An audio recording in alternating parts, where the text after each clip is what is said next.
रामकृष्ण हरी माऊली पावले चालती पंढरीची वाट आणि आपण पाहिलं की लाखो वारकऱ्यांचा मेळा हा आता पंढरीच्या दिशेने मार्गस्थ झालेला आहे।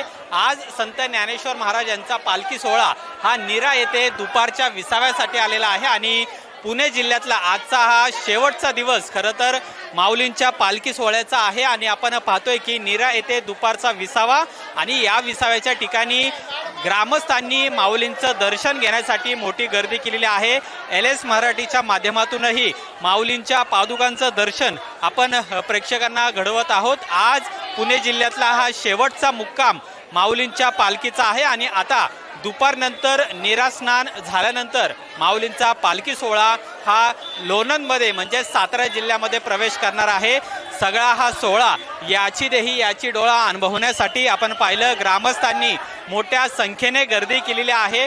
मोठी रांग आहे ती सुद्धा दर्शनासाठी लागलेली आहे।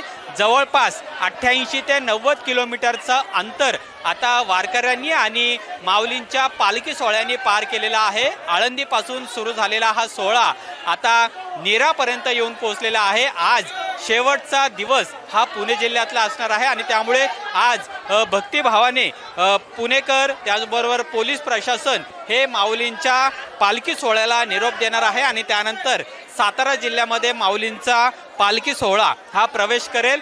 खरं तर साधू संत येती घरा तोची दिवाळी दसरा असं वातावरण आपल्याला आज नीरामध्ये पाहायला मिळते। मोठ्या संख्येने भाविक माऊलींच्या पादुकांचं दर्शन घेण्यासाठी या ठिकाणी आलेले पाहायला मिळतात। मोठी गर्दी आज या ठिकाणी झालेली आहे आणि सगळ्यात महत्त्वाचं म्हणजे आजच्या या पालखी सोहळ्यातला महत्त्वाचा टप्पा म्हणजे नीरा नदीमध्ये माऊलींचं पवित्र नीरा स्नान आहे ते सुद्धा संपन्न होणार आहे आणि हा सुद्धा सोहळा खरं तर डोळ्यांचं पारणं फेडणारा असणार आहे। आणि आत्ता आपण ही दृश्य पाहतोय की माऊलींचं दर्शन घेण्यासाठी एकच गर्दी सध्या झालेली पाहायला मिळते आणि मोठ्या संख्येने नागरिक ग्रामस्थ आहेत पंचक्रोशीतील ते सुद्धा माऊलींचं दर्शन घेण्यासाठी या ठिकाणी आलेले आहेत। जवळपास आता 7 ते 8 दिवस झालेले आहेत। माऊलींचा हा आळंदीपासून सुरू झालेला आहे आणि पायी चालत हे सगळे वारकरी हा सगळा लाखो वैष्णवांचा मेळा आहे तो आज नीरामध्ये पोहोचलेला आहे आणि पुणे जिल्ह्यातलं हे शेवटचं गाव नीरा असणार आहे। त्यानंतर लोणंदमध्ये